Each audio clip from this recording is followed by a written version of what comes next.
दादा त्यांनी असं म्हटलेलं आहे की कत्तलखान्यांना इकडे परवानगी देण्यात आलेली असंही त्यांनी म्हटलेलं आहे आणि प्रवीण चव्हाण प्रकरणात पण त्यांचा हस्तक्षेप असं काही त्यांनी म्हटलेलं आहे। जळगाववरून कागदपत्र पुरवली गेली, त्यांनाच विचारा तुम्ही, आज काय सांगणार तुम्ही या सगळ्या संदर्भात?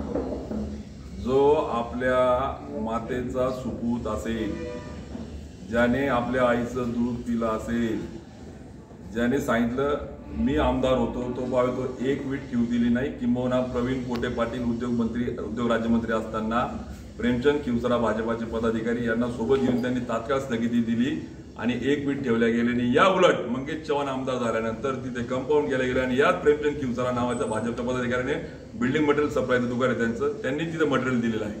त्यामुळे मला बोलायला लावू नका, मला काय होतंय राजकारणाचा फोकस ठेवायचा आहे, मला डायव्हर्ट व्हायचं नाही। मी या सगळ्या प्रश्नांना उत्तर देईन। या सगळ्या प्रश्नांच्या संदर्भात तुम्ही किती लोकांना दिशाभूल केली, लोकांना कळलंय, बरोबर आहे का? तुम्ही पहिले आता एक काम करा, तुम्ही दूध संघाचे चेअरमन आहात, दुधाकडे लक्ष द्या। तुम्ही राज्याच्या कॅबिनेटच्या काउन्सिलचे मिनिस्टर आहेत, तुम्ही त्या राज्याच्या कॅबिनेट काउन्सिलमधून खानदेशाला काय दिलं? तुम्ही देशाचं बोलतात ना, देशात खानदेश आहे, खानदेशाला काय दिलं त्याच्यावर बोला।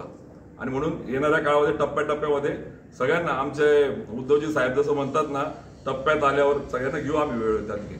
दादा तुमच्या उमेदवारी कापण्यामागे तुम्ही ठेकेदारांना त्रास दिला, ब्लॅकमेल केलं ठेकेदारांना आणि त्याच्यामुळे तिकीट काढलं। सन्माननीय जे लोकप्रतिनिधींचं नाव घेऊन त्यांना मी विनाकारण मोठं करू इच्छित नाही। मी तुम्हाला सांगितलं त्यांचे राजकीय वय आणि उंची किती आहे, अपघाताने जे राजकारणात येतात ते कसे जिल्ह्यातल्या लोकांना। माझा त्या ठिकाणी या सगळ्या संदर्भामध्ये त्यांनी त्यांच्या जबाबदारीला नाही द्यावा की त्यांना माहित नाही, त्यांचं वय 3.5 वर्ष यासाठी बोललो की 10 वर्षापूर्वी तो कॉन्ट्रॅक्ट दिला गेलाय की ज्यावेळेस मी आमदार पण नव्हतो त्यावेळेस ते टेंडर झालेलं आहे, बरोबर आहे? म्हणजे मी माझ्या आधी 89च्या आदल्या टर्म मध्ये ते कॉन्ट्रॅक्ट दिलं गेलेलं आहे।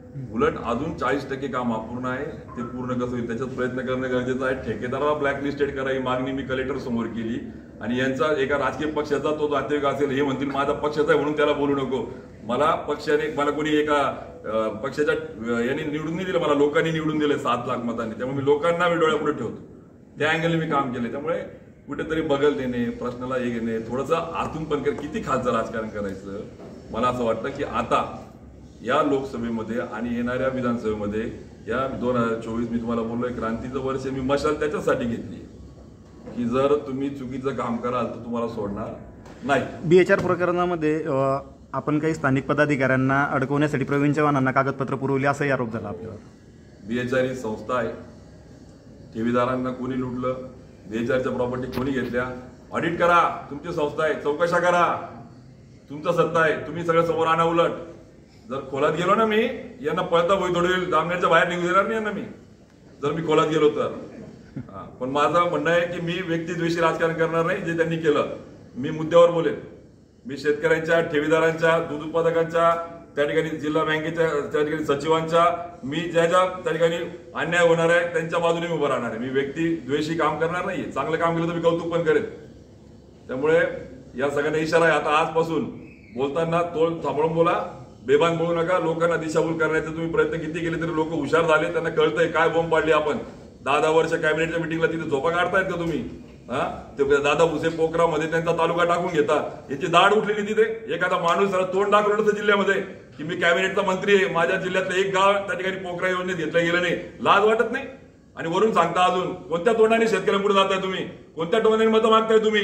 पोखरामध्ये गाव नाही, इकडे ट्रॅक्टरचं अनुदान नाही, ठिबकचं अनुदान नाही, आणि मग काय तुम्ही करताय शेतकऱ्यांसाठी?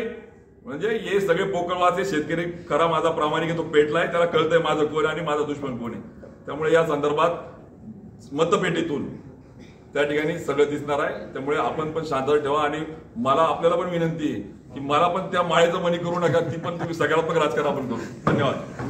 Hello guys, please like, comment and subscribe our channel.